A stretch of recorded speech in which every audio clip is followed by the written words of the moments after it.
Ladies and gentlemen, what is happening? This is the very first episode of 182 News. I'm your host, Poppin' Curbs. Some of you may know me as Rye from Blink-182 Online. I do poke around on Reddit sometimes. And for those of you who are on the forums or pay attention on Reddit, usually if I'm posting stuff, it's current news with the band, kind of cool history, cool stories, pictures from shows, that kind of thing.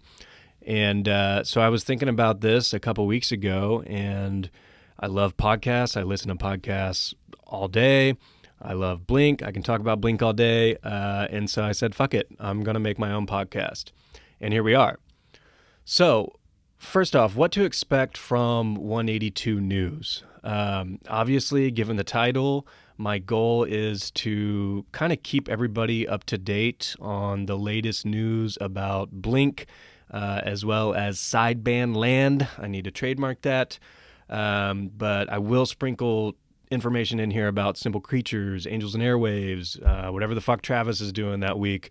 But I want to have one nice episode, maybe bi-weekly, at least once a month, to kind of keep everybody on the same page of what's currently going on with Blink.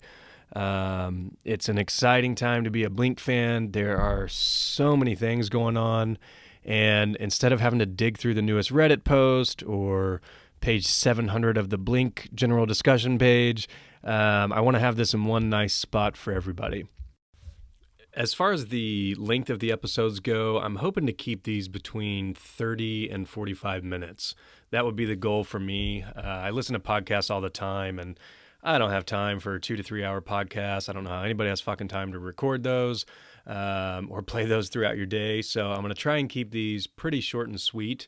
Content other than just kind of what's happening in Blinkland is going to kind of depend on what you guys want to hear. I may bring some forum members on. I may bring some OG fans on. Hopefully we get some exclusive interviews at some point. We can do reviews, anything. I'm here to engage the Blink community in conversations about Blink, and I'm hoping this will be a fun time for all of us. So I think one of the first things I probably need to do is just give you a brief history on myself and probably give you some reference on where I'm coming from as a Blink fan. I'm not going to give you my life story, but I will kind of give you some of my first memories of Blink and when I kind of got into them, that sort of thing. So my first memory of Blink came in 1997, and I remember my buddy had the promo CD of Damn It. And for those of you who collect or still have this copy, you'll know what I'm talking about. But the top of the CD just had the word "damn it" on it like 50 times. And I remember we're in 4th or 5th grade, and we just think this is like the coolest thing ever. And at that point, basically what you're listening to is kind of what your parents listen to in the car. So I was listening to a bunch of top 40 garbage, random church music, stuff like that. So all of a sudden I hear some guitars kicking in, I hear the F word in songs, and I just think it's so awesome. So Dude Ranch was really my first introduction to Blink. And then everybody knows in 1999, the boys just blow up and everybody knows them. So I remember What's My Age Again, All the Small Things, being on like Casey Kasem's Top 40 all the time. I vividly remember hearing Adam's song in my mom's minivan, and she was actually crying, which I thought was odd at the time. But, looking back now, the lyrics are pretty serious, and I could see how that could happen as a parent. And so 1999 happens, and then, everybody knows Blink. Everybody's looking forward to the next album. And in 2001, Take Off Your Pants and Jacket comes out. And just as a brief little tidbit here, Take Off Your Pants and Jacket is my favorite album of all time, hands down. And I know that's not super popular. Most people name Untitled or Enema, even Dude Ranch for the OG fans. But I'm telling you, Take Off Your Pants and Jacket came at the perfect time for me, and I think it is just an absolutely perfect album front to back. No matter where I am in time, I can pop that album on and it takes me right back to 2001, just rocking the fuck out. It's pop punk at its finest. There's hints of kind of that Boxcar Racer angst coming in, and I just love that album. And so 2001 happens. 2003, we get the Untitled album. I remember a lot of people thinking that album was kind of weird with I Miss You. I definitely dug Feeling This, but I also wasn't super into kind of the emo vibes with I Miss You and the music video and stuff like that, but still loved Blink. And of course, as soon as I get my license and finally have my first job to possibly be able to afford doing something, they break up. And I remember being heartbroken. My favorite band had just broken up. And so a couple years pass. I didn't think they'd ever get back together, to be honest. I was looking forward to the Angels and Airwaves stuff. I was super into Plus 44. I remember I went and saw Plus 44 live with my buddy, who's a huge Blink fan. I may have him on here one time. And we were just talking the whole time how this is the closest to Blink-182 we're ever going to see live. And just to see Mark and Travis, and they actually played What's My Age Again and Rock Show, so that was just super fucking cool. And so, yeah, Angels was doing their thing. I've always been down with Angels and Airwaves. I am one of the few people that love everything. I'm not a Tom bot. I'm not a Mark bot. I'm not a Travis bot. I like everything. So you're not going to catch me just straight hating on Skiba or straight hating on New Angels and Airwaves. I love all the communities. I love old Blink. I love new Blink. I love the New Angels and Airwaves. I'm so happy for Tom to finally kind of be into music again. And I'm super excited on that front. I fully support Mark doing whatever the fuck he wants and Simple Creatures. I thought that was pretty cool. And so I just enjoy it all. And obviously, when the band got back together in 2009, it was a dream come true for most. Looking back now, I mean, I love Neighborhoods. But when I listen to that now, it just seems so disjointed. And it's actually kind of sad. But I do love Neighborhoods. I love Dogs Eating Dogs. And I was digging that direction. But I was also a pretty hardcore Angels and Airwaves fan, still am.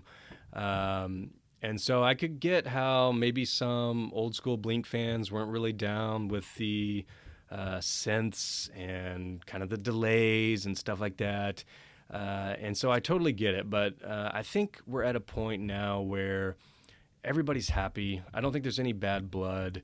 And last year, I mean, if you would have told me in 2013 or whatever, that we were going to get new Blink, Blink Enema of the State tour. Mark's going to start a side band with the dude from All Time Low. Tom's going to leave Blink again, and Matt Skiba's going to fill in. I mean, it really is just fucking crazy. But I like it. I mean, I'm totally down with it. So I think we're in a cool spot. Like I said, I'm excited. 2019 was just filled with so much content from all these guys, and I can't wait to dig into that. So one of the things I want to accomplish on this very first episode, here we are in February, but I want to do a recap of 2019. Because as I just said, so much shit happened last year. It really was, it might have been the most active that all of these dudes have been combined that I've ever seen. I mean, it was fucking crazy. So just to kind of give you a timeline of what all we got last year from all these guys. So January 2019, let's start there. So at the time, we are definitely aware that Blink is pretty deep into writing the follow-up to California or California Deluxe, however you want to look at it. We know they're recording. We know they've been working with Feldy. By the way, if anybody is ever curious and wants to see every single update for what became 9, I have kept a timeline of this. If you just Google 2018 new album news, Blink-182 online. I have every single update, every single picture you could ever see that was posted from stories, all that stuff. So at that time, we know new Blink album's coming in 2019. We don't know what it is. We don't know how much stuff they have, but they've been in the studio with John working quite a bit. Now, all of a sudden, in January, out of nowhere, Mark announces a new song is dropping with Alex Gaskarth from All Time Low and their new band called Simple Creatures. The song is called Drug, comes out in January, and they are going to have an EP to follow. So that was awesome. That really surprised me. It came out of nowhere, like a couple weeks before it happened. He was doing an interview, and somebody asked about a new project, and he was like, "Oh, no one's supposed to know about that yet." And so I didn't know what was going on. I didn't know if he was doing like a Blink EP or I don't know. I didn't know what was happening. So that came out of nowhere, but I really dig it. And part of the thing about Simple Creatures, to me, that was kind of sad is apparently Mark was pretty depressed right after the Deluxe tour. So Blink toured pretty hardcore with California as well as California Deluxe. And when it came to an end, Mark said he just got kind of depressed. And so Travis, I mean, that dude stays super busy. So Travis was off doing his thing. Matt had Alkaline Trio and was kind of getting ready to do his thing with them. And Mark was just kind of sitting there. And so if you don't know the backstory of Simple Creatures, Mark always said that basically he always sees people on tour and they're like, "Hey, we should work together." "Yeah, let's do it." Totally. And then they never follow up. The same thing happens to me if you run into people from high school or that you haven't seen in 10 years. "Hey, let's have a drink. We should meet up sometime." "Sure." And then you never fucking talk to them or even text them. But anyways, Mark was sitting at home depressed, and I guess Sky said, "You need to get in the studio. That's what makes you happy." And so the first person he hits up is Alex Gaskarth from All Time Low. All Time Low had actually opened a couple shows for Blink on the California tour, and so they probably mentioned it there. And so I guess they get in the studio with Zach Cervini, who mixed most of California, if I recall correctly. And they were going to start working on a song for what Mark envisioned as kind of this guest EP or whatever, basically an EP or an album of all the people throughout the years he wanted to work with. Kind of a neat project if you think about it. And so they get to working on it and they're just digging it and they've got a good vibe going and they're liking what's coming out. And they end up coming out with, I think it was like close to 10 songs. I think they said they had a full album's worth when EP1 dropped. And so Drug comes out and I dig it. I like Drug. It was, people bitched about the na-na-nas and it was kind of in your face. I get it. It's not for everybody. But I totally dig it. And Strange Love was different. And, you know, I'm not going to blame anybody for getting in the studio and writing music and doing what they love. Some of the lyrics on that album are actually pretty serious. I think some of Mark's best lyrical content is coming in this Simple Creatures project, to be honest. And fun fact, I think they said Need Me was one of the very first songs that they wrote. And one of the lines that always stands out in that song to me is Mark says, "I need the sound of 1,000 voices screaming back to feel at home." And man, when he says that, I mean, he's used to being adored on tour. He's basically on tour for 2 or 3 years at that point, every day, meet and greets, every day. "Hey, I need a picture, an autograph," 10 to 15,000 fans clapping, singing along. And then all of a sudden you're just at home with your wife and dog and kid and you're just sitting there. And it's sad to think of Mark being depressed, but it can happen to anybody. And I think that line really just, it means a lot to him. And I think it gives really good insight onto what he enjoys and what kind of keeps him going. So I thought that was pretty serious. So Simple Creatures EP1 drops, and at that point, people are kind of wondering, like, "Yo, what's up with the new Blink album?" California, they kind of famously put together pretty quickly, a couple months, wasn't very long, and at this point, they had been working on the new Blink stuff for quite some time. And, we've kind of theorized about this on the forums, and it actually ended up being halfway true. But they had written a ton of material with John Feldman. And all of a sudden, Simple Creatures comes out, and some more time's passing by. And all of a sudden, we see some new pictures of them working with some different producers. There's Matt Malpass, a couple other ones. And we're like, if they had 30 to 40 songs written with John Feldman, why the fuck do they need to be making more songs with different producers? Surely you can pick, 12 to 15 songs to make it work. And so that was kind of odd. We were kind of theorizing, maybe they don't like the material. Maybe they're at a point where they want to switch it up. And to kind of give reference to that, lo and behold, when 9 eventually did come out, they did say that they had a ton of content, and then they were listening to it and listening to it. And I believe it was Travis who said, look, this ain't it. And so at that point, they kind of scratched, from what I gathered, damn near all of it, and started over, kind of working based off of Travis's beats, kind of more of an unconventional method, more like Mark referenced the Untitled album as far as creating it. Now, everybody took that the wrong way, thinking we were going to get a follow-up to Untitled, and that's not what he meant. On the forums, several of us pointed that out along the way. We weren't going to get Untitled Part 2, but he was more talking about the creation process. There's no bad idea. Let's just get in there and have fun and experiment, and let's do something different. And so basically they started kind of working with different producers. We're still not hearing much. We're not getting any clips. There wasn't jack shit coming out. It was kind of weird.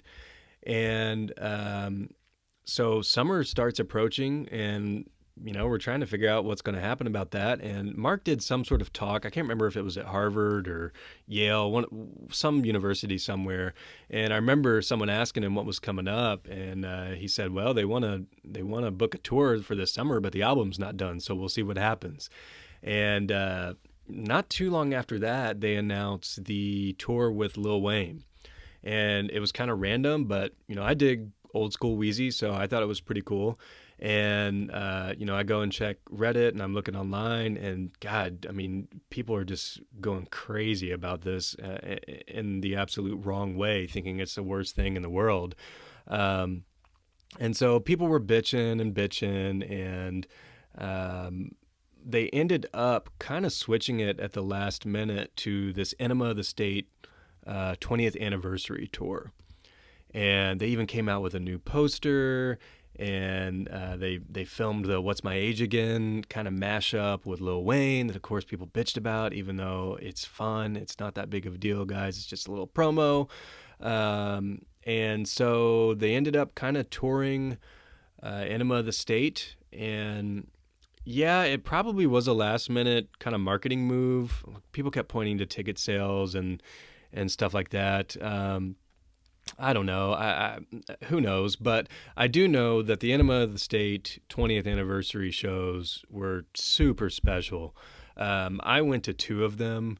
And so Neck Deep open, they kick ass. I thought they were awesome. The first show I went to, Lil Wayne was there. I was actually surprised. When I was in college, I used to be really into Wheezy and his mixtapes and some of the first Carter albums. I actually didn't know like half of his set, but it was cool to see him. He was definitely iced out and put on a good show. And so Blink came on, and one of the coolest things about this Enema tour is, for one, Travis was in the front. And I don't think I've ever seen that done by a band, but that was one of the coolest fucking things. I'm one of those nerds that gets there early. I try to get as close to the rail as I can, and then you basically just fucking stand there for like 3 hours waiting for Blink to come on. And to have Trav just going ham for all of Enema 5 feet in front of me, I mean, it was certainly a treat. And, at that point, I had seen Blink. I saw them on California tour twice. I saw them at a deluxe show. I went to Vegas and saw them at the Palms. And so I was actually pretty stoked to get a different set list, and it was nice to hear Enema front to back. I mean, that was just so fucking cool. Yeah, I get it. Tom's not there, but he also hasn't been there for 5 years, and I'd much rather have what we got than nothing. So it was super rad. Skiba was on point, Travis killing it as usual, and Mark just seemed to be having so much fun. So I really hope quite a few of you got to see that. The set was awesome, the graphics were awesome. It really was just a really cool show, and I know I'm gonna look back in several years and think, gosh, those shows were actually pretty special. And I really hope they do it for Take Off Your Pants and Jacket. So the Enema shows kind of kick off, and Blink's pretty busy touring, and we're kind of are starting to get hints that maybe Tom is starting to kind of care about music again. I'm sure he always has deep down, but as most of you all know, he's been pretty busy with the To the Stars thing, the To the Stars Academy thing, which I'm totally down with. We can talk about that on an episode if you'd like. Like I said, I'm fans of all of them. I support all of them and all of their side ventures. I mean, I've read all of Tom's books. I've got the comics. I'm into all that kind of stuff. So I totally get it. Tom didn't have time for Blink. He's kind of over that. And at the same time, he kind of beats to his own drum, and it's kind of impossible to work with when he's a couple hours away from Travis and Mark. So I get it. And like I said, I've always been an Angels fan. And it was interesting because the past couple years, Angels wasn't necessarily MIA. He did come out with some EPs. He had kind of paired them with books. And so he had the Of Nightmares EP. That one was super experimental, but it's actually really, really fucking cool. It's kind of meant to be listened to while you read Poet Anderson, but when I read, I'm one of the people who it has to be dead silent. So I never did try that experiment, but I do dig that EP. And then he came out with Chasing Shadows, which a lot of people really, really enjoyed. It kind of has some nice Tom DeLonge guitar riffs on it. He was back, and people had just kind of been itching for some new stuff from Tom. So meanwhile, Angels hadn't toured since 2012. And so Tom hadn't been on stage at this point in 5 years in any band. So he later came out and even said that if you would have asked him a year ago, he seriously never thought he would play live music again, which is absolutely crazy. But he's been busy, and you can shit on TTS and TTSA all you want. You can talk about all the investors and stuff like that. Like I said, we can have a whole separate discussion on that someday. But needless to say, Angels and Airwaves and Tom fans were happy when in April 2019, Angels and Airwaves released Rebel Girl. So it was really cool to see David Kennedy back in the studio. That was pretty special. He was not on the Dreamwalker, and he's been doing his own thing with James Coffey. So it was cool to see him back. And so Rebel Girl drops, and that was cool. I mean, I dig it. It's not my favorite Angels song in the world, but I know a lot of people are really high on it, and it was cool just to have Angels and Airwaves back in the news, releasing music. They had signed a record deal, so they were set to kick off kind of a mini tour for their first time since 2012, along with what was kind of being teased as hopefully a new album in the foreseeable future. And so that was awesome. It was really cool to see Tom just back on stage. It was cool to see him in the studio. You can kind of see that passion in his eyes again. Whereas the past 3 or 4 years, I mean, we really weren't getting too much from Tom in regards to music or music teases, that kind of thing. So Angels and Airwaves, they played some shows over the summer, more into fall. I saw them twice. I can't remember the exact date. I want to say it was in August. But it was awesome to see Angels and Airwaves live. I had never seen them live before, so that was cool. And they put on a great show. It was super cool just to see Tom on stage. It was a smaller, more intimate show. And Rebel Girl, which is the song we're talking about right now, did get a huge pop from the crowd. So people really dig that song. I thought the Cinderella reference I thought was kind of weird. And it's especially funny because people tend to shit on Blink for kind of having immature lyrics, especially on the Blink forums. Complaining about, here they are, 45-year-old men talking about teenage stuff, talking about silly stuff, and then Tom comes out with his first song in a while, and he's talking about Cinderella. So I kind of got a chuckle out of that, but I do enjoy that song. To me, it's almost like an Angels song where they maybe had a producer. I know Aaron Rubin produced it, who's been with him for a while. He's actually been with Tom since Dogs Eating Dogs, which is pretty wild. But to me, that almost sounds like the type of Angels song that I would expect to hear on the radio, which is cool. It wasn't one that's like 5 minutes with a crazy long intro and tons of delays and stuff like that. So it packs a punch. It's definitely super catchy. It definitely has kind of that 80s vibe, kind of the Cure vibes. And you can totally tell it's got Tom's stamp on it. So that came out in April. On the To the Stars side of things, Tom had released a show on the History Channel called Unidentified.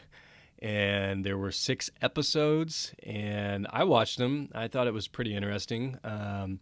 So if you don't know, Tom's business, kind of his side business, is To the Stars. It's to the stars.media. And so in Tom's mind, he's kind of created this company to kind of oversee all of these little ideas and franchises he has. So underneath To the Stars is you've got Angels and Airwaves for the music, you've got the Secret Machines books, you've got the Poet Anderson books, comics, short films, the animation, Strange Times, which I believe they actually sold that to TBS, which is kind of a big deal. And so he has several different things going on. I mean, he's the type that he gets an idea and he doesn't fuck around. He does it. It may take a bit, but he does it. So he got real into obviously the UFO stuff, and it's a 6-episode series on the History Channel, and they did it the right way. It was essentially reported sightings, and instead of just bringing in some weirdo from, like, I don't know, some swamp to talk about seeing Sasquatch or something, he did bring in, these were Navy SEALs, these were military people, high-ranking officials, and they were talking about sightings, and they were, they had pilots who were reporting stuff, and then they found the Navy SEAL people who were down on the ground who reported the same thing at the same time. And so it was interesting, if that's your type of thing. And it was cool. He wasn't in it that much. He was in the intro, and they kind of referred to him a couple times. But for the most part, it was just one of those shows that you would typically see on the History Channel. So that was a pretty big deal for them, all things considered. So I'm not going to crap on that by any means. It was interesting, and actually it was renewed for season 2, which I'm sure will be coming out at some point. I think they're filming it actually right now as we speak. So the second Angels and Airwaves single comes out, although Tom has said it was not a single, but Kiss and Tell comes out in August. And I love Kiss and Tell. It is such a cool song. Initially, I'm like, who is Maria or Lorena, or what is he even saying here in the clip? But the energy and that guitar riff and just everything about that song has really grown on me quite a bit. And the first show I saw of Angels and Airwaves last year was, I think, in August, because they did play that live, and it was actually one of the highlights of the evening for me. So at that point, Angels is on a roll. They're playing shows. They've got 2 songs out by this point, and so you're thinking they're not messing around. They actually are going to record an album. And the thinking at the time, Tom said, was we're going to record half the album, do this tour, and then I'm going to finish it after I film this movie. And we'll touch base on that. It might end up being a next episode, but I want to kind of go over the state of where we are now, and that kind of ties into that. So for the sake of 2019, Angels was back. It was awesome. They all seemed excited. They all were having fun on tour. Matt Rubano had filled in on bass, and he was such a cool guy to see, just rocking out on stage. And Alon was on drums, and David Kennedy was back playing guitar. So in Blinkland, I guess I should have backed up a tad. But I believe it was in May when we got the first song from what was going to be Blink's new album, and it was Blame It On My Youth. And Blame It On My Youth was definitely really different. I really like it. A lot of people, I remember Mark saying that people were like, you ruined Blink. And he was like, how the fuck did I ruin Blink with one song? But it was different. And to me, it was clear that they were going in a direction that definitely wasn't anything like California. People kind of complain that California songs kind of sound the same. They're super compressed. They didn't like maybe the production on it. And this was certainly refreshing to hear come out of the Blink camp. I've never heard a song like that. So I thought it was pretty cool. I thought Skiba sounded great. It was different. And so that was our first taste of what this new album was going to be like. So they ended up releasing a couple more songs. They released Happy Days, which I thought was just such a classic Mark song. I really enjoyed it. They released Dark Side, which I thought was totally different. They released Generational Divide, which, oh my gosh, I remember when everybody heard kind of the 10-second clip, we were like, holy shit, this is like Hearts All Gone Part 2. This sounds like so amazing, so hardcore. And then we found out the song was like 50 seconds long, and we're like, oh no, this can't be real. And it was. And the song, it kicks ass. I do hate how it's so short. I wish it would go on for 3 minutes. Interesting tidbit on that. That song originally was quite a bit longer. And at one of the VIP things I did on over that summer at one of the shows, somebody asked Mark about it.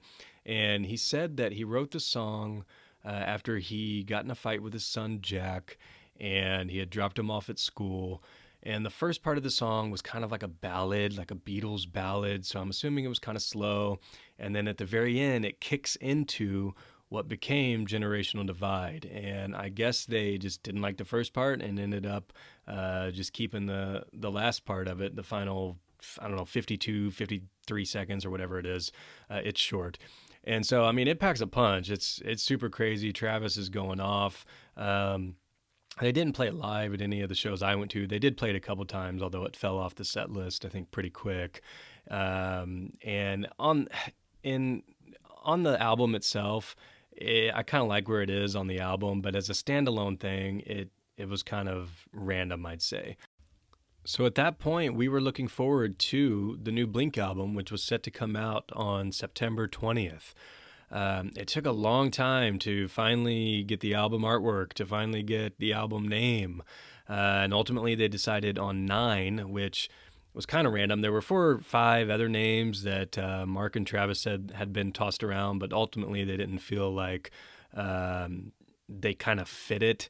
I think one of the ones that got pretty far was Rim Job Backwards. And in context, this isn't the type of album that's kind of like immature joke songs or anything like that. It actually doesn't even have a joke song on it, thankfully. But so they ended up going with 9, which is slightly confusing because I think you have to either count Buddha or Dogs Eating Dogs or the Mark, Tom, and Travis Show as a full album for this to be the 9th album, but whatever.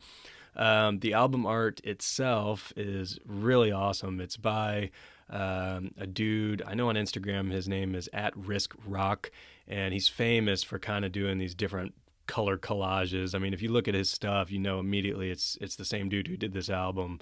I think he's painted buildings. Like he's pretty hardcore. It's awesome. You should check them out. And especially on vinyl. I don't know if you guys have the vinyl of Nine, but the artwork on this is awesome. When you open it up, it just looks really, really cool. So Nine drops, and it had actually leaked, I think, like a week early. So some of us may have accidentally heard some of it before the official date, but it came out on September 20th, which actually I think was the final date of the Enema of the State 20th anniversary show. So it came out on the last day of tour, um, which is pretty crazy, but clearly it wasn't done before the tour started. So they couldn't really give it a proper Nine tour when it's not out. They hadn't even released the album art or the name or any of that. So Nine comes out, and overall, it was really cool, especially on the Blink 182 online forums. People have been kind of shitting on California for a while there. We need to get some Skiba lovers over there. Feel free to join. But it was cool because everybody seemed to universally totally dig Nine for the most part. I mean, even people who just were shitting on California and Skiba and John Feldman and all this stuff, they really kind of seemed to dig some of this new stuff. And, right away, as soon as I kicked on, what was first time for the first time, there ain't nothing like the first time. It was crazy. I mean, that song, even today, I think is one of my favorite Blink songs of all time. So it was really, really cool. I think it was awesome to see the fans be so positive about it. I mean, even all over Reddit, which is usually kind of a shithole, people were just totally praising it. And I still haven't taken that album out of my CD player in my car. So I listen to that album pretty often, and maybe I'll do a review or my top 5 or something at some point. But Blink had finally released what was titled Nine, and their newest album was out. So oddly enough, right when Nine drops and everybody is super hype about it, Blink is off tour, and it's actually kind of weird. And even to this day, people are still kind of itching to hopefully hear some of these songs live. There's so many songs from Nine that I would love to hear live. Like, I've got to hear First Time. No Heart to Speak Of would be so awesome. They did, the very last song that they had released was I Really Wish I Hated You. That one was a little bit controversial. At the time, I actually did not like it that much at first. It's one of the few Blink songs that right off the bat I just didn't totally dig. But I tell you what, these days it's in my top 4 or 5 from Nine. I mean, if I hop in my car and that song's on, I do not switch tracks. So I really dig that one, and I'm glad it grew on me quite a bit. So Nine comes out. It's doing pretty well. It did not get released in time to get nominated for a Grammy or anything like that. But more importantly, the community seemed to dig it. Everybody seemed to kind of be showing Mark some love on social media. And so around that time, Simple Creatures was getting ready to release EP number 2. So they had released a song called Special, which slaps, I think. I love that song. And it was going to be a part of EP number 2. And that was originally set to release. They wanted to release it on September 13th, which was a Friday the 13th. I think they kind of had that penciled in as just kind of a fun date for them. And obviously with Nine releasing on September 20th, there are agreements in place with record labels, with artists, and a lot of times they don't want you releasing stuff within a month of other projects. It's kind of like a competition clause of some sort. And so EP number 2 ended up getting released on October 11th. And right before that, they had released a song called Thanks I Hate It. That might be one of my least favorite. But on this EP, there are a couple songs that I just really, really dig. So Nevermind, it's the title's NVM. And when they played a couple shows after their first EP came out, that was one of the songs that they had already written, and they had actually already played it live. And that and One Little Lie ended up, still are, just some of my favorite songs from Simple Creatures. So Simple Creatures dropped EP number 2. Really cool 6-track EP once again. And they were set to play a couple shows. So they played, I want to say, 2 or 3 shows in LA. And then they also went to Australia for at least 1 or 2 like festival type of shows. And honestly, Blink was on break, and I was hoping that Simple Creatures would play at least a couple shows around the country, but I don't know if they just didn't have time, or if now we know All Time Low is kind of kicked into gear again. So I don't know if maybe Alex was starting to get busy with that, or if they just wanted to take the holidays off or what. But they really only played a couple shows, and I'm hoping we get some more shows out of them, because I would love to see them live. They're really cool. They're small shows, so anytime you get a chance to see Mark or any of the Blink guys in a small environment, it's usually pretty special. And they do some really cool shit with like the light show. They do random fun stuff, like they had a guy walking around making balloons at the VIPs. They got to make sock puppets with Alex and Mark. And so they just do really cool shit. And I think it's a testament to both of them that from the very beginning they said, look, we do not want to do stuff that people would expect out of us through our main bands. So they have made a clear effort that if something sounds like Blink or sounds like All Time Low, they basically turn it the complete opposite direction and kind of go from there. And it's cool. It's a passion project. I dig it. Alex seems really proud of it. I don't listen to All Time Low really, but they apparently came up as kind of a Blink cover band. A lot of them have Blink tattoos. So I can only imagine how cool it is for Alex to, someday be in a band with Mark Hoppus. That really is just absolutely mind-boggling. So I hope Simple Creatures continues. Alex said, I think a week or 2 ago, that Mark had sent him some ideas recently. So I do think it is something that they'll continue pursuing when it makes sense. And All Time Low, they just released a single. They've played some shows, so I think they're getting ready to kick into another gear and be a lot more active this year. So maybe it doesn't come this year. Maybe it comes in 2021. But whatever they want to do, I'm all for it. So in the meantime, we're getting close to the end of 2019, and we get some collabs. So I had never heard of Goody Grace, but they came out with a song.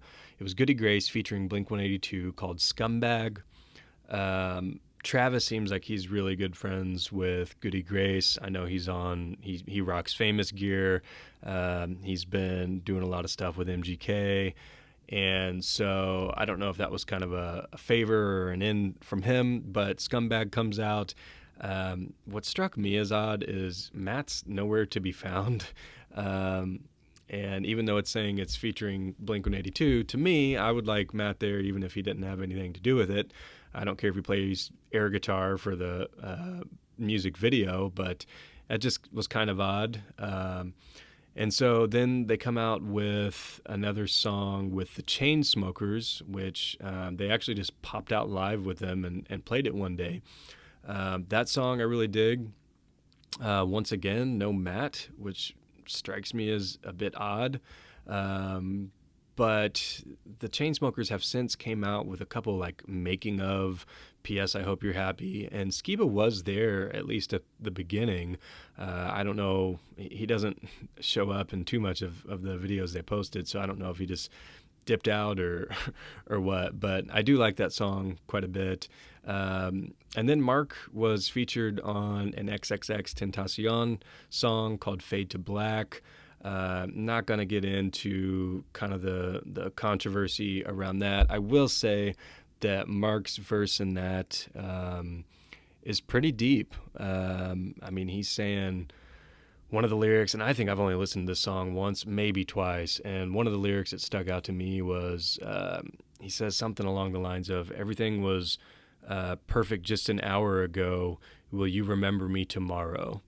And that was a pretty deep song. Obviously, XXX has passed, and even with like the recent like the Kobe stuff and all of them and the helicopter, to me like death and being here 1 hour and gone the next is just such a weird thing. And so that line really resonated with me. So they came out with those 3 features, and then around that same time, we also got Not Another Christmas Song. And Not Another Christmas Song, the art for it is so rad. It's like the celebrity death match. The music video for it is fucking awesome. And I really like that song. I think it's a banger. 9 was pretty experimental, and it was nice to kind of hear a flat-out guitar riff at the beginning. And, when that song kicks in, it's classic Blink, just boom, hits you with a punch. So I really enjoyed that song. I still listen to it all the time. That was produced, I believe, by Lil Aaron. So I don't think that was a Feldy track. And so that was a nice little gift from the band. Some people were thinking we might get an EP. There were rumors of some sort of collab EP because they've apparently worked with a couple different artists. I know they have at least, I think, 2 songs with Pharrell they worked on that were supposed to be on that. Throughout the whole 9 creation process, about like, I don't know, 6 or 7 months, the first 6 or 7 months into it, there was a song called Paris that they referred to as like the favorite and like the #1 song. And that song didn't even make the album. So I'm still curious as fuck as to what Paris sounds like. And somebody asked Mark about it, and I think it was referred to by a different name at this point, and he said maybe it'll show up on an EP or something eventually. So I thought we might get the collab EP towards the end of last year. Obviously didn't happen. So I don't know if they have any tricks up their sleeves in regards to what's coming up soon. So we'll see. They had, I think Mark said damn near 50 songs for 9. And, that's obviously quite a bit of material sitting on a hard drive somewhere. I was hoping they would come out with a 9 Deluxe, and maybe that's still coming. We shall see. They have started announcing some shows, some festival shows for this summer. So maybe they'll have some sort of surprise in there for us to kind of pair along and get some hype generated for these shows coming up. So we'll see. We're already at almost 50 minutes, and I wanted to kind of get into the recent news, hence the name of the podcast. But this recap and just an introduction has basically taken up what I promised would be the duration of these shows. And so I think I'm going to wrap up the very first episode of 182 News. And in part 2, we will get into the current state of what is going on right now, what we have to look forward to this year.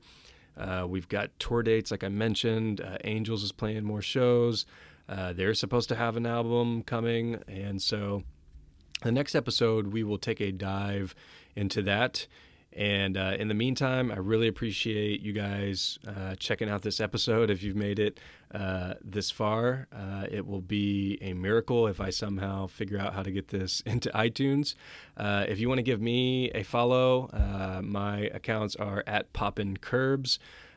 Definitely follow the Blink-182 online social media accounts. I'm helping run those. We've got those popping off, and we're really excited about that.